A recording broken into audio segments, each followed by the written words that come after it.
Aloha, everyone. Jeremy Vaeni here, and I am thrilled to be sharing with you my latest podcast invention, because there aren't enough of those anymore. Wise Ask. This is something that I do or have done originally. I guess I will continue to do for the Wisdom app, which is an app that was made, I think, like 2 years ago-ish.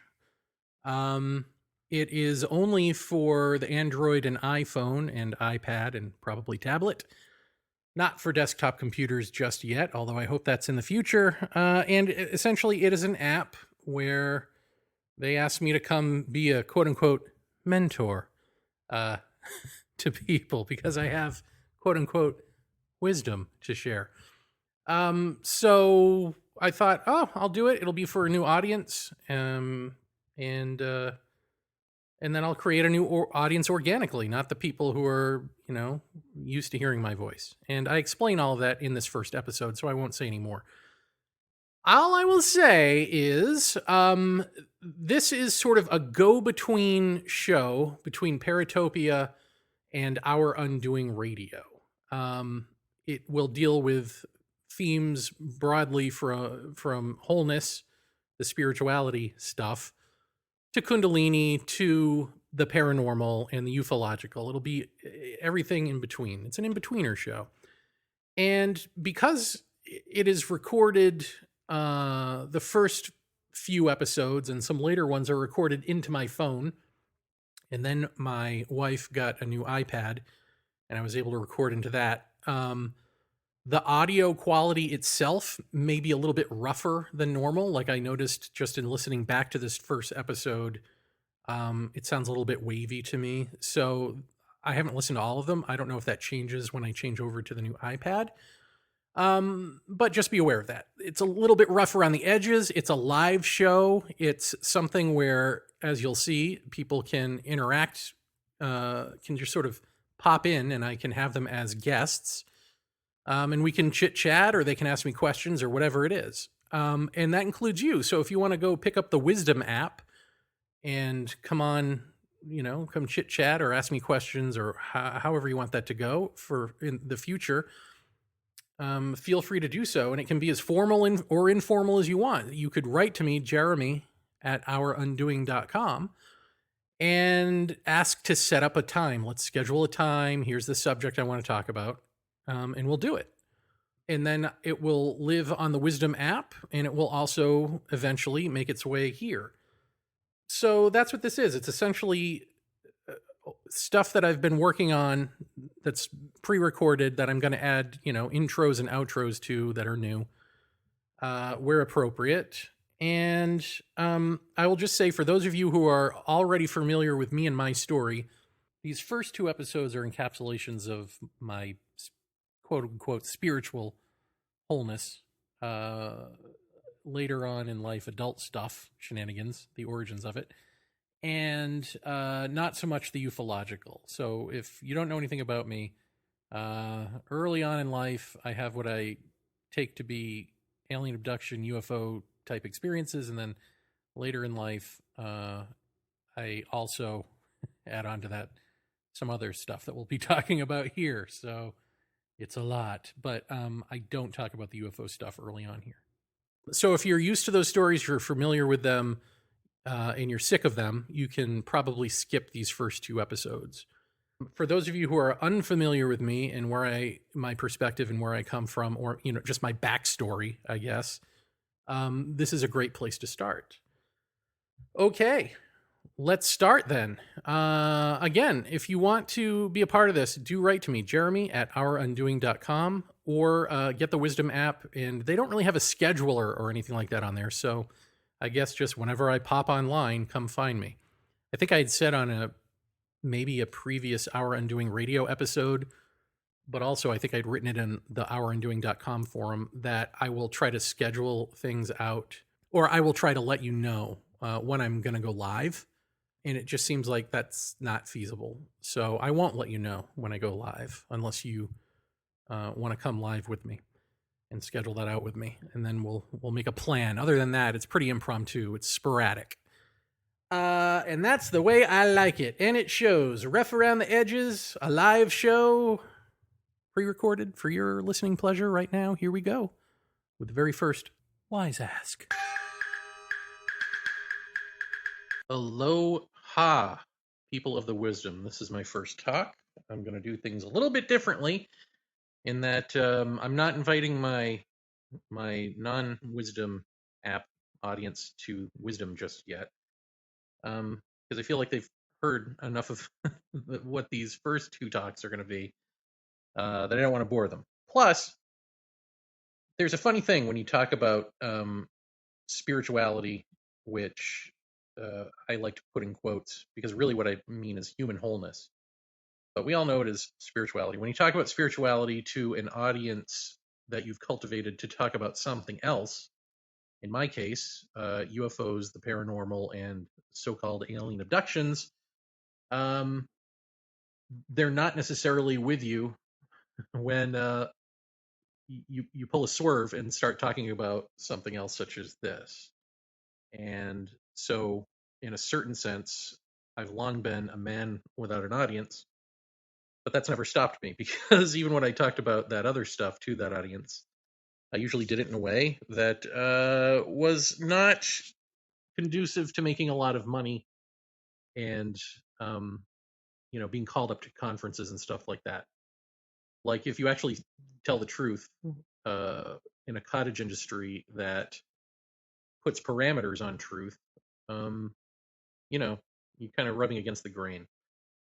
So rather than drag that audience to here to talk about this stuff, I'd rather see if I can't build an audience organically with people who actually want to talk about wisdom and hear wisdom.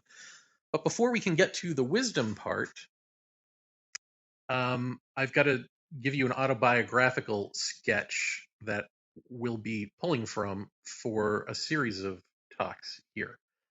And I guess let me just start that off by saying, I know that this is about mentorship, but I really struggle with the idea that I'm a mentor because I'm not a teacher, I'm not a guru, and if I'm mentoring or giving anything that's like a takeaway to help you in some way, it's what not to do, right? So, and we'll get into why that is. I mean, essentially, it has to do with positive negation, which we'll get into presently. So, without further ado, I will share with you some autobiographical stuff in this talk, and we'll see how long it goes, maybe the next talk. And then we'll start translating those into their conceptual framework. So, what am I babbling about here? Well, long ago. Not well. I don't know. Doesn't feel long ago, but I guess it kind of is, like 1999-ish or so. In 97, I think it was somewhere 97, 98. I had a roommate I was living in New York. Right now, I'm living in Hawaii. Back then, I was living in Manhattan, and I had a roommate who knew that I was into UFOs and aliens and that sort of stuff, and we would talk about it on a fairly deep level. And she said, well, if you're into all this deep talk stuff, you should check out Ken Wilber. He talks about deep stuff. Ken Wilber, as it turns out, I did check him out, talks about integral spirituality. And he's considered widely to be the genius of his day, sort of the Einstein of psycho-spiritual writings and ponderings. And I really did like what I was reading from him. It was really inspiring and off the beaten path for even me. But I didn't understand a lot of the words that he was using, the terminology and all of that. So I felt a little stupid reading him, but I read him enough to not feel as stupid. But what I was reading there made a lot of sense in terms of spirituality, in terms of that we don't just transcend, we transcend and include. And you can see this in physical models where, for instance, the atom is transcended and included within the molecule, which is transcended and included within the cell. which is transcended and included within the organ, and so on. And that each higher stage of transcendence relies upon the base stages. And if you pull out the basest of them all, the pyramid, it's like a pyramid, right? So the base always has to be bigger than what's at the top. And if you get rid of the base, the whole thing crumbles. So I found all of that interesting, and the idea of like, yeah, you've got to sort of pick apart the politics and the cultural trappings of the day from which like holy texts were written. Like if you can do away with the stuff that doesn't apply universally and just keep the stuff that does apply, then you can sort of map that out, um, cross culturally from around the world and see what this whole hierarchical spiritual thinking is. And he sort of did that. He mapped out this cosmos of interior and exterior human shenanigans. And in one, I don't know if it was a book or an article that I read by him, he was talking about he had cut his teeth on Jiddu Krishnamurti. And I thought, Jiddu Krishnamurti. I mean, if this guy's so super smart, who's the guy he cut his teeth on? I want to know more. And I was happening upon a book vendor in the East Village who was selling Krishnamurti books for super cheap, like translations of his talks, or transcriptions, I should say, of his talks and so forth. And so I read Jiddu Krishnamurti, and I knew that a lot of people thought Jiddu Krishnamurti was smart by that point. Like I had sort of looked him up and saw that. But what he was saying angered me. It seemed stupid, crazy, antithetical to what a human being is, like antithetical to how we think. But because Ken Wilber is a genius and these other people are considered geniuses, and they all got it and I didn't, I quickly surmised that I'm the idiot in the room. So, not wanting to be the idiot in the room, I kept reading Krishnamurti because, like, why do all these people think he's so great if he's wrong? And I kept reading him, and I realized it's somewhere in there. It finally clicked. Like, oh yeah, he's rubbing against the grain of who I think I am and who we all think we are, and that's what it is. It's antithetical because we're backwards. Like this is a huge revelation in your life when you realize how you've been thinking, how your mind actually functions in the world is completely unhealthy and wrong. And so I got that on some level. And part of what he talked about, just briefly, is positive negation. So that there are certain things in life that aren't comprised by thought.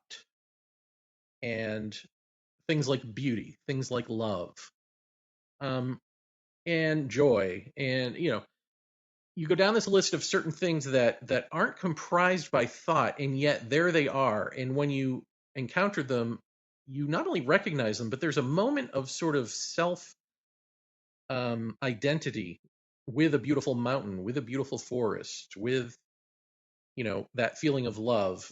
But if you're going to get to what it really is, you have to peel away the layers of what it is not. Like if you're to get to the kernel that is not comprised by thought, which is not clouded by our personal filters, you have to strip away what it is not. So for instance, love, you would say, okay, is love jealousy? Is love possession? Is love desire? Like you go down the list of these things and you pick apart what love actually is not, but are the definitions that we generally include, consciously or unconsciously. You do that, and by peeling away the layers of the false, if there is truth, it will be revealed in the peeling away the layers of the onion. You are left with the truth of love. You are left with the truth of beauty. And I decided to apply that positive negation technique to my own psychological baggage one fine day. This was probably in, I don't know, 1998 or 99 at this point. Doesn't really matter. I don't know, somewhere in there. I'm old. And I did that to my own psychology, right? So I started peeling away layers of my psychological baggage by just looking at, I mean, I don't know, I'll just an example of like, why do I allow myself to be used by women? And I'm sorry, women, but this is just, this was, I mean, it's my own fault, right? Like, I'm allowing this. I'm not saying women are users or anything like that, but in my own life, we all have these patterns, and mine was, um, like, why would I do that? Well, because I've got to be the knight in shining armor, right? I've got to come in and save. This is my own personal pattern. This feeling of I've got to save women. Well, why do you have to save women? Well, because such and such a thing in high school. Well, but why did that happen? That's not far back enough. Peel away that layer. Well, it all goes back to the parents' vote. It always goes back to, well, this is how I saw my mom and dad treat each other. And when my dad would yell at my mom and she'd go off and cry, I would go console her, and then I would yell at my dad, which he allowed me to do. Uh, so that's why. Well, why did they treat each other that way? What do I know about my parents? And so I would keep going with it, the positive negation, keep going with them. And then it would get back to my grandparents. Well, why did my grandparents raise them that way? Okay, well, what do I know about my great grandparents? And that's pretty much where my knowledge of my family stops. But if you do that, go back as far as you can with your own family to wherever you can, whatever little bit you know about them. For me, at least, there was this magical thing that happened where I did this with a few issues and then had this big revelation of like, oh, oh, right. This isn't my own personal problem. This is a human problem. This is happening with everybody right now. They're all screwed up. We're all screwed up psychologically, at least in this culture, in westernized cultures. We're all screwed up, and it's our parents who did it to us, and it's their parents who did it to them, and it's their parents who did it to them. And you can go back as far as time, and this will be the case. This is just what happens. And once I really got that deeply, not just, I mean, it wasn't an intellectual understanding, it was like the depth of it. I was done. Like my psychological baggage was gone because it's no longer my own, right? It's this species wide problem um, of suffering, of making others suffer, and of being sort of ignorant about it, not knowing it, not doing it on purpose necessarily. Of course, there are abusive parents that are purposely abusive, but that wasn't the situation here. Um, in any event, doing that, I would say, brought me out of a brain centered self, a logic, reason, rational sense of self, into a heart self.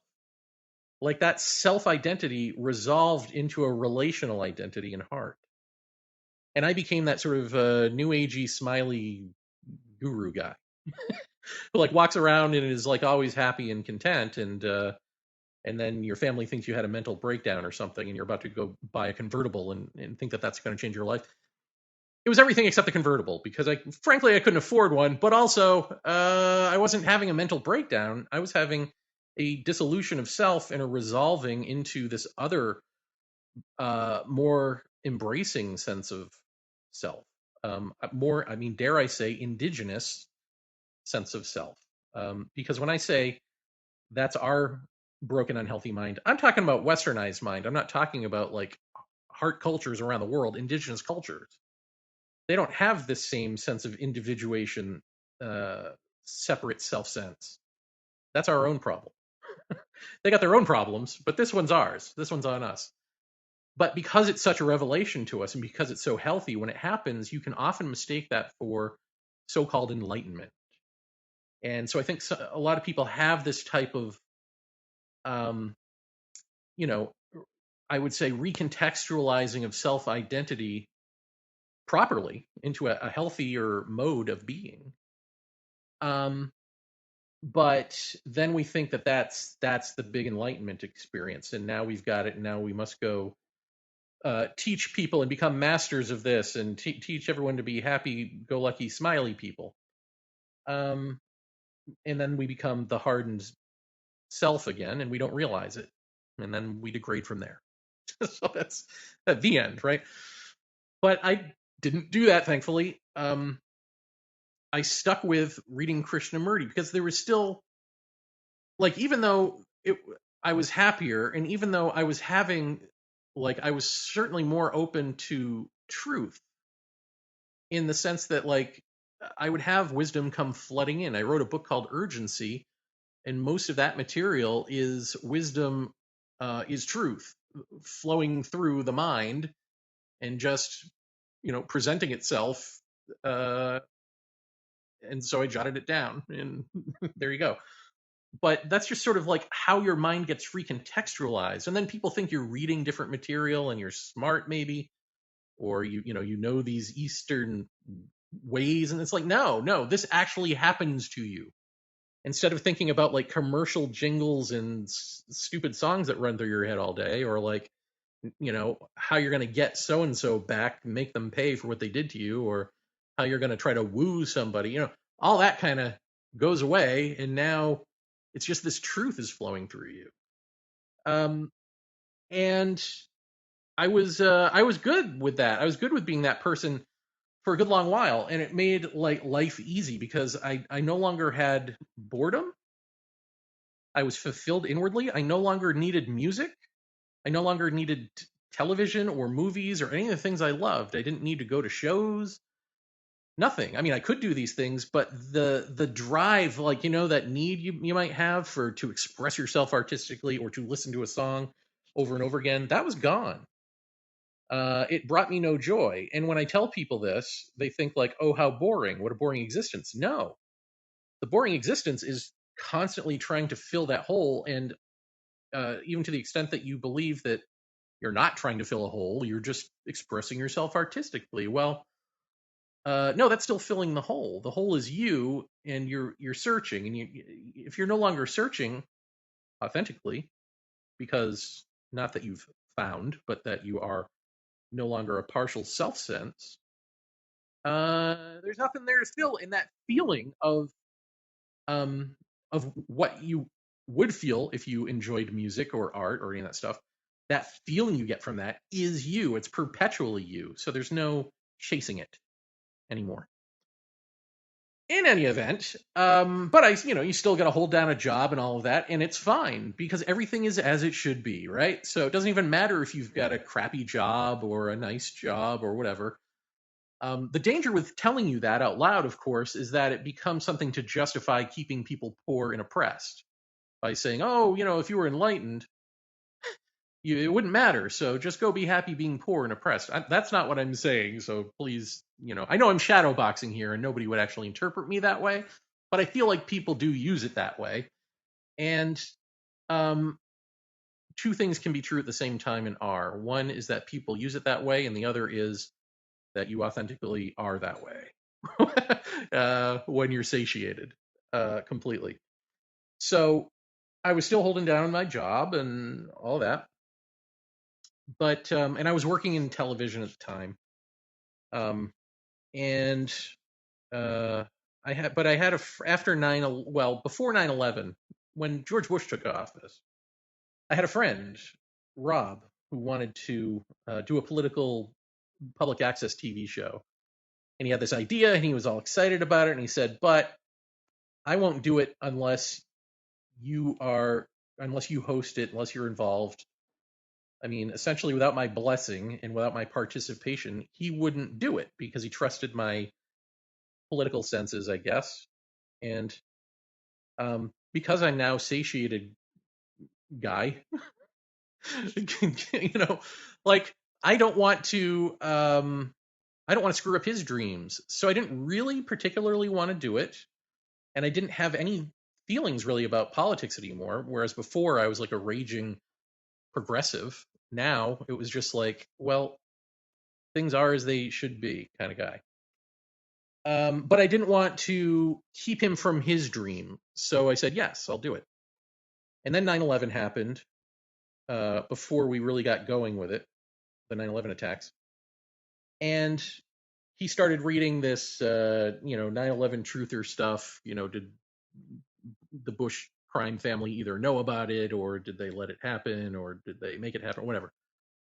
And he's like, no, you got to read this, you got to read this. And I read some of it was really intriguing, and it brought me back down to earth, if you will. Like, then I was like, okay, we got to do something about this. We got to do, some sort of political activism here. All right, I'm in. But I was only sort of half-heartedly in, even so. Um, but I was in enough that it sort of was dragging me back to, out of blissful, smiley, happy guy phase, back into like a normal human being. But the problem is you can't be a normal human being because you can't not know what you know. And, uh, you know, so what do you know? What you know is um, that we are all interconnecting. Essentially, we are all one. And, uh, all of this turmoil and stuff really is like everything else. It's an illusion, but it's an illusion that you are living. I mean, I'm sure you've heard before, or maybe even had the conversation with someone about like objects aren't real, right? Physicality isn't real. It's all one energy, man. Well, that's true, but you're still going to stub your toe, and that's also true. So what we're talking about is absolute truth versus relative truth.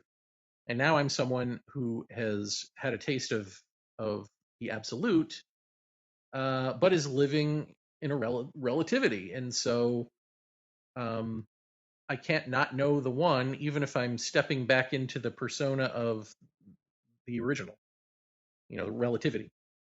And maybe I'm getting ahead of myself here, but this is all just to say that event sort of brought me back down to earth, so to speak. But I should also now just back up because I think this is before. Well, yeah, this was in 1999, toward the end of '99 into 2000. Um, I told you that I was still reading Krishnamurti after I became Happy-Go-Lucky Guy, and I was still reading him because I knew that there was still something missing.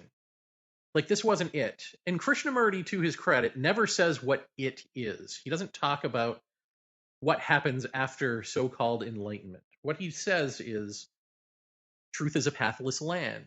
So anything that you do to try to get to it is a projection of yourself. It's your own want, your own desire. It's the roadblock in the way of that which you seek, essentially. You are the roadblock to that which you seek. Thought is the roadblock to not thought. So he talks about thought in terms of psychological time. And if you want to know what is timeless, what is not of time, then psychological time has to come to an end. And while I did work on my baggage and recontextualize myself into heart out of brain, that still was not a moment of no self necessarily. That was a transition of self into proper contextualization, into healthy self. So I'm a healthy self, but I'm a self nonetheless. So how does one get rid of oneself if one can do nothing about it? If there is no how, because any how is going to be just leading to a further illusion. And I was sitting there reading Krishnamurti one fine day on my couch in the East Village, and it just finally clicked with me. Like, oh, I get it. I get what the problem is. I'm that guy. I'm the guy who gets it. I'm the guy who intellectually understands it. I'm the guy who is recontextualized into heart, understands these things intellectually, has the wisdom coming to him. So now I've become self-identified as that. I'm the guy who keeps reading Krishnamurti. And in that moment of understanding, like, oh, I'm still here, right? That's the problem. There was a moment of complete nothingness. I didn't call for it. I didn't expect it. Krishnamurti doesn't say what happens. He just says, do it and find out. Figure this stuff out on your own and see what happens. Do the experiment. And when I finally got it so deeply that it shut me down, that my own brain or my own brain body heart complex dissolved me, ceased me, there was a moment of nothingness. And in that moment of nothingness and complete silence and timelessness, an energy rose from the base of my spine, which people I'm sure have heard as Kundalini energy. Um, but I had never heard of this. I had never heard of Kundalini, or I know I had heard of chakras and made fun of them because it sounded like some new age woo woo crap. Uh, but now I know that not only are they that, they're also real. And so is this Kundalini, which I had no context for, and Krishnamurti gave me no context for. So in the moment of nothingness, Kundalini rose up the spine. And the result was, well, one physical result was that I slipped a disc in my back as a result. Um, and another result was that my head started spinning around my neck, like doing an exercise. Like if your neck is sore and you just spin your head around your neck. It was doing that. I wasn't doing that. My head was moving on its own doing that. And the only reference point I have for this is the movie The Exorcist. It wasn't that type of spinning, but when your head starts spinning around, you're like, oh God, I'm possessed by a demon. Thanks, Krishnamurti. Glad I glad I read your books, buddy. But nevertheless, it was fascinating. Like, even though there is that fear of like, oh God, am I possessed? This is fascinating. Like, your body is moving on its own. Your body has its own sense of intelligence. When you step out of the way, the body speaks its intelligence. And so I was just fascinated, and I would let this happen. And it's not as though like I would go anywhere. Like, there's the moment of silence, the Kundalini shoots up, but as that's happening, I'm back again. I'm me. And while the body is moving around, I'm still there. It's not like something takes over and I go into a trance and all sort of nonsense stuff. But I would let that happen for like a couple of years. I just let this thing play out because I wanted to see where it was going to go. And part of where it went is into, well, physically healing me. Because when I slipped a disc, uh, I'd actually, I guess, slipped two discs, and one was so bad I didn't feel the other one. But so one to the left and one to the right. Um, Now, I will say that I think that was the Kundalini. I think that however unhealthy you are, may, physically, how unprepared you are for something like that to happen, um, you know, can end up being a problem. But I mean, thankfully, I didn't have any psychological baggage to be a problem, so I don't know what that would have looked like. But uh, it is my fault that I let it linger because I know I think I had that feeling of slipping a disc before in life, and then it went back into place. So I just thought this would go back into place, and it never did. And in fact, how I sat at my computer and my work situation, I ended up making it way worse to the extent that I ended up being carted off to the emergency room because I couldn't move and it was just so painful. Um, and then they found out I had no insurance, and they were like, hey, you need back surgery. Oh, you have no insurance? You need to leave. Here's some Percocet. Bye. It was like I spent like a week on morphine in the emergency room. I'd never done a drug in my life. And I was like, wow, man, this is great morphine. And then they're just like, oh, no insurance, you got to go. So Percocet actually did nothing for me. So I didn't use that. Advil seemed to work okay. So I was basically just like for a good long while bedridden on Advil, and then I decided, well, let's see what this Kundalini can do. I got nothing else to do, so I let it go, and it slowly but surely did yoga, did these things to the body, got me healthy again to where I could finally walk and function. And so the moral of the story, kids, is I didn't even need back surgery. Thanks, hospital. I guess that's where not having insurance comes in handy. I didn't get a back surgery I didn't need. In any event, so I continued to let this go and just to see where it would go. And it did these sort of psychic awakenings. I had a period of time where just all of a sudden I started hearing conversations like over each other, just people talking over each other, like clear audio stuff. which I then later saw in the movie The X-Men. It was either X-Men 1 or 2. I might have been 2. It was like the beginning of the movie where this clairvoyant is hearing all of these conversations, I think, in like a train station or something. It sounded exactly like that. I was like, oh my God, mutants are real. But so I went for a period of time of just hearing this with no visual. And then I went through a period of time of just visual stuff with no audio. And it was visual by way of, like, it wasn't like I was asleep, but I would shut my eyes and boom, I'd be um, different things. One was just seeing from the point of view of a sidewalk, as if my eyes are a camera and I am just plopped down on the sidewalk and I'm seeing bike and car tires go by and people walking, just their legs and feet. And it was like 5 or 6 seconds of that. Now I can't hear anything in these visions and I can't move my perception. I can't look around. It's just whatever is in front of me is in front of me. Another one was a bird's eye view of a field, just a meadow, like from the point of view of a tree. That's it. Nothing going on there, just grass blowing in the wind. Another was being as if through the eyes of somebody, a soldier or something, in a darkened room, like behind a desk was someone dressed in, higher up military fatigues yelling at me.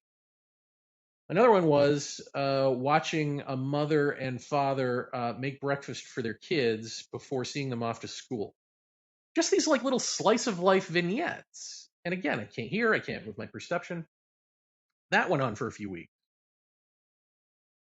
And I also started having visions and also recurring dreams of Asian people. I don't know what that's about. But then that sort of spilled over into real life in weird ways. I don't even know if I want to. Well, I guess I have time for this, right? I don't know how much time I've been blabbing at you here, but I'll just say, like, what is that? The cult, the uh, Falun Gong. These Falun Gong practitioners in China, they would do these demonstrations out in New York, and so it was just like something out of a movie. Like I'm waiting for a train, and this little old lady with a cart, this little old Asian lady with a little hand cart, walks up to me, bumps me with the cart, like as I'm just waiting for a train, and I turn around, and she's like, "Eh?" And she looks up at me and hands me this newspaper, and I take it, and she smiles or whatever, and walks away. And I watch her. She's not giving this to anybody else, just me. She specifically targeted me and then left. Like something out of a movie, right? So I open it up. At this point in my life, like I know to look for synchronicities and like things have meaning and something's talking to you that way. So I open it up and didn't take long to find it. It was right there on the front page. This was a paper about Falun Gong and about these people doing these poses and these movements, which I then later found out they've got this belief that it came from people from the moon or something like that. So, okay. But she gave me that. And then I went to one of these Falun Gong demonstrations where it's people who are just frozen in place. That's the demonstration. So they'll have like someone in a cage and like a Chinese policeman about to beat them. And they just stand there posed like a posed picture for hours. I don't know how long, forever. And that's the demonstration of like, this is the oppression we're suffering in China. Please help us. And their whole gig is that they're not supposed to move at all. And again, like something out of a movie, twice this happened when I stopped and looked at this. Like one of the participants would very, very slightly turn his or her head. I think it was both, one of each, the two times it happened, very slowly turn their head toward me and give a very small but noticeable nod, like an acknowledgement. And what is this? I don't know what this means. So that happened. And I had the sense that like if I stopped at any one thing, I could become that, right? So like if I were to stop at the clear audio or stop at the the visual psychic stuff. I could become a psychic if I wanted, right? Like that. I don't know this, but this is just how I felt about it. It was like, oh, I bet I could pause on this and learn how to be a psychic and master that and go be a psychic of some sort. But I didn't really want any of that. Like I really wanted to know what is the end game for this energy? What is this doing? It's moving me around, it's getting me healthy. It's kind of there are moments of fear that are not related to anything, but they're just like panic attacks or something sometimes when this energy is going, as if there's something there watching me. But I don't see anything, I don't perceive anything, nothing bad is happening. And I mean, at the end of the day, I come to that it's natural that all these fears are my own westernized fears. Um, but I digress. So I just let this thing go, and um, I'll say I'm trying to decide which one I want to say first. I guess I'll say this first. There's another energy. There's the Kundalini energy that does that. And by the way, to this very day, uh, it's still, it is a part of me. Like if I shut up for a split second, it will come alive and start doing stuff. Back then, uh, there was another energy, and I've only felt it 3 times. The first time, it feels as though, like when Kundalini blasted through me, it didn't feel like it came from anywhere. It just rose. But this feels as though a surgical slit, like a gill or something, is how I say it. But really, like a surgical, like a fine surgeon's knife cut. Not that there's any pain. There's actually a numbness, but opens you, like unzips or something, like cuts you open. And then at the base of the spine. And then the first time I felt this, it felt as though blissful beating energy just came pouring in through my backside, all up and down from head to toe. And it was so amazing, such a feeling that I thought, I didn't think this was happening, but it felt as though I was levitating. I know I was not levitating, and I'm not saying that I was. I'm saying it was so blissful and palpable, this beating energy, that it felt as though I was levitating. So it came in, it did that maybe 10 seconds, and then washed back out through the slit, and the slit zipped itself back up or closed. The second time it did this, and now this is, I'm never comfortable talking about this because of all the implications. But the second time it was the same thing. Slit opens. This is months later, I think. Slit opens, and blissful energy comes in, but in with it comes a red, muddy looking, demony, gargoyle looking thing.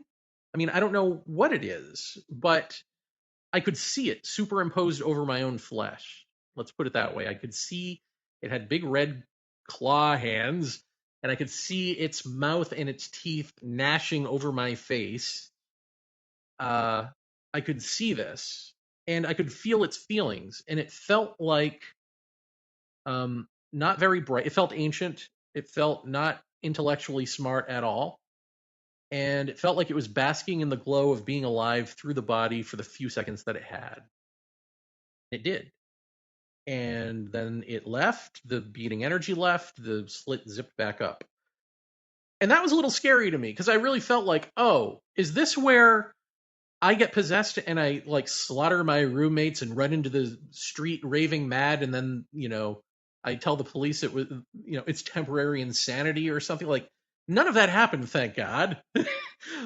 And I didn't even get the feeling that that would happen. But it's just, again, like I've seen too many horror movies, and I now, and plus, our Christian culture sense of what a demon is, I think, is completely off. I, whatever this was, it looked to the role, but maybe it was more like Beauty and the Beast. Maybe, maybe my own prejudice. I had it all wrong. Anyway, that was it. But I was having these recurring dreams shortly after that, involving, again, Asian people, and it was, the recurring dream is that I'm being shown around a dojo in like an afterlife purgatory or hell, but not hell. Again, this is not a demon in the way we know demons. Hell is not hell in the way we know hell. It's like literally people on these mats doing meditation in an afterlife that is not quite, you know, enlightenment, but there they are. And on the wall is like a tapestry or something of that gargoyle, demony looking creature. So perhaps he is the master of this realm. I don't know. But these Asian people are showing me around, and my hands in the recurring dream are doing these gestures that the Kundalini energy does, as if to sustain me in this realm for as long as it takes for them to show me what they need to show me. And so the recurring dream is that they're showing me around different floors of this, right? Now, and I don't know anything about anything, people. I'm just some dude, okay? So when these are happening to me, I don't know anything about yoga. I don't know anything about meditation. I don't know anything. But I do live in New York, and there is a Chinatown, and they do have statues. And so at some point I realized, oh, wait a minute. I recognize like the hand gestures that these statues are doing. And and like, this is really fascinating. Like, what is this? What am I? Am I being indoctrinated into something by like some hidden Asian society straight out of a bad sci-fi movie? Like, what is going on? So, but it was all fascinating. So I would look at and read and seek out just enough to feel like there's coherence in here. Like I didn't feel like I was insane at all, but certainly you got to entertain the notion at some point. But this felt too real to be that. This was not a wish fulfillment or anything. But I did want to know that it was grounded in something. So I would look around and get to know, uh, read little bits here and there about these postures and mudras and things like this, and then go, oh, okay, so this isn't just me. Like this happens to people. It's just for some reason we don't talk about it, or we have amnesia about it, like fairly instantly. Um, and we'll get into what that means probably at a later episode. Um, but just to keep going here, that was the second time that I felt this energy, and I can't make it happen. It's not like Kundalini where I can just shut up for a second and let it take over. It just came on its own. And the third time was the final time so far, in I think 2004, 2003 or 2004, and it was spectacular. And I will cliffhanger you with that, because I think it's its own episode. And then after I talk about that, uh, we'll get into, again. I'll conceptualize some of the stuff. We'll talk about the absolute and the relative. We'll talk about all this stuff. We'll talk about what Kundalini is and is not, and all of that, at a later episode. So thank you for listening this long. My plan is to keep my talks on the Wisdom app and not like just take them off and use them for podcasting. So if you missed any portion of this, or if you're not going to make it for the next one, it will be up in my Wisdom profile. All right. I appreciate you guys listening. I think it's really cool that I see that there's 22 of you already listening, like who knew? All right. That's it. I don't know how to end this, so I'm just going to end it. Aloha.